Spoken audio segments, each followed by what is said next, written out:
Assalamualaikum warahmatullahi wabarakatuh. Sampurasun.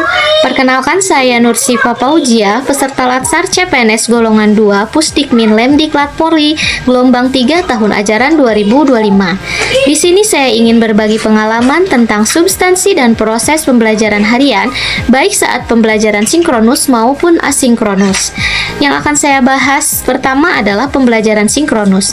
Sinkronus adalah situasi di mana dua atau lebih kegiatan atau proses yang terjadi secara bersama-sama dalam waktu yang sama.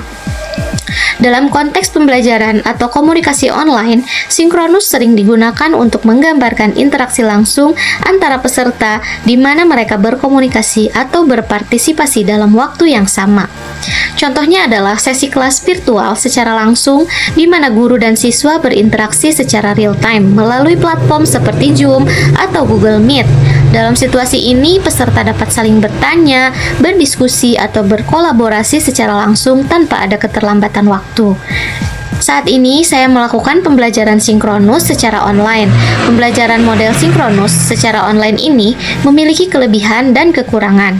Kelebihannya sendiri yaitu kegiatan ini bisa saya lakukan dimanapun, bahkan di rumah tanpa harus bertemu secara langsung. Dan untuk kekurangannya sendiri, pembelajaran ini yaitu memerlukan jaringan internet yang stabil.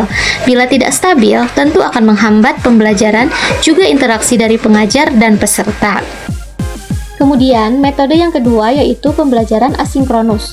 Pembelajaran asinkronus merujuk pada kegiatan atau proses yang tidak terjadi secara real time. Ini berarti peserta dapat berpartisipasi atau mengakses materi kapanpun mereka mau, tanpa perlu hadir secara langsung pada waktu tertentu.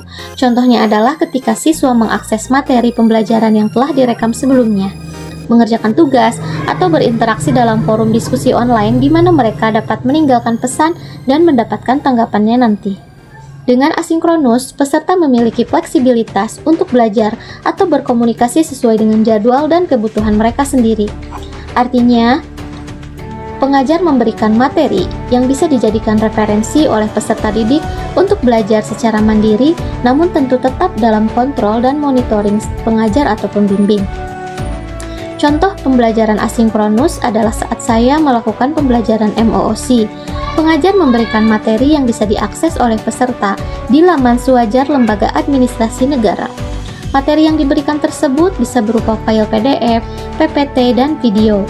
Kelebihan dari pembelajaran tersebut menurut saya adalah waktu dan tempat di mana mengaksesnya yang sangat fleksibel, dan materi tersebut bisa dipelajari secara berulang oleh peserta Latsar bila peserta Latsar belum memahami pelajaran tersebut. Sedangkan untuk kekurangannya yaitu tidak ada interaksi antara pengajar dan peserta didik.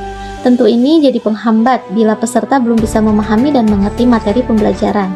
Namun pada akhirnya, kedua metode tersebut digunakan untuk saling melengkapi satu sama lain. Dengan proses kegiatan pembelajaran tersebut, tujuannya adalah agar peserta didik tetap aktif dalam pembelajaran sinkronus maupun asinkronus, baik itu secara mandiri ataupun berkelompok.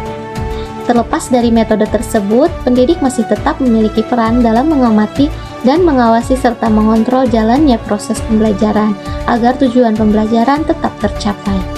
Demikian pendapat saya tentang pengalaman pembelajaran dan substansi proses pembelajaran baik secara sinkronus atau asinkronus.